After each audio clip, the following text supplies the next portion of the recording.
kwamkeleke umakhatha makade ezidudla qhawulanga ngithi kona ngoma kodwa ke njengoba wazi ukuthi inkulu indaba nomhlathi umkhaya uyaphila mfethu ngiyaphila kuhamba kahle akuyintokozo kakhulu hlezi sikhulumisana nawe inkulu indaba ngomhla ka12 impucuzeko kumaskande festival abantu ubathembisana bungathini abantu ukuthi amabhinqa wenza kade seshilo nongezi ukuthi wonke umuntu ufisa ukuba yibhinqa njengabathi ya impela namagqokela stambu naye siyazobona setha amabhinqa nje ubona nomntakazi ukuthi ibhinqa yini uyabo kodwa ke sonke umuntu wamukelekile bakuthi ake sinofisa kuba ibhinqa uzohamba nje ngawo loshuna aza gcine ngenile lithi ibhinqa liphatha kanjani linto enjani yabo njengoba dumzungizwe ekhuluma lapho ukuthi kunabantu abeza ngenhloso yokuzosihlaza bezosingcolisa bese kuba sengathi amabhinqa ezinto enje kanti asinjalo thina yabo kodwa ngomhla ka12 intaka ibekelwa amazolo bakwethu abantu abeze bezoyibonela ubumnandi bukamaskandi kuyosekuseni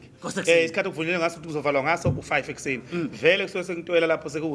kusesebusika siyazi kodwa kusuke sengitwela abantu sebezokwazi ukuthi beye emalenke sebeyogibela sekusini kuyoze kuse nje kuseni bakwethu zibulalana phathi camp chair yakho ukuze mase ukhathele kuma uhlale phansi kodwa ke kuzobe ifakiwe lapha nehlalo zesikhashana i-scaffolding lesi sinyukayo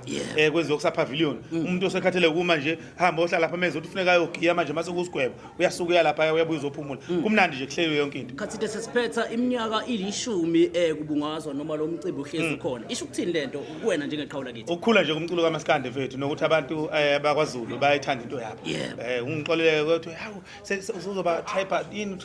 tribalist mawusubala ukuthi kwaZulu vele abantu bakwaZulu bayayithanda lento yabo kumnandi bayayimela futhi phela iminyaka eyishumi manje ikhona izale eminye imicimbi kaMaskandi impucuzeko eminingi ekhona yabo so ke yingakho sibungaza lo 10 years sigubha sithi cha asiqhenye ngokuthi impucuzeko imile yazala neminye imicimbi yakhona futhi foka ngobe sibonga kakhulu kakhulukazi ngesikhathi sakho neqhaza nelibamba kakhulu endimeni yesintu sathokoza kakhulu qhawula siyathokoza futhi yes hlaka production eqhilaza online njengoba kade sikhuluma naye ke umakade sidudla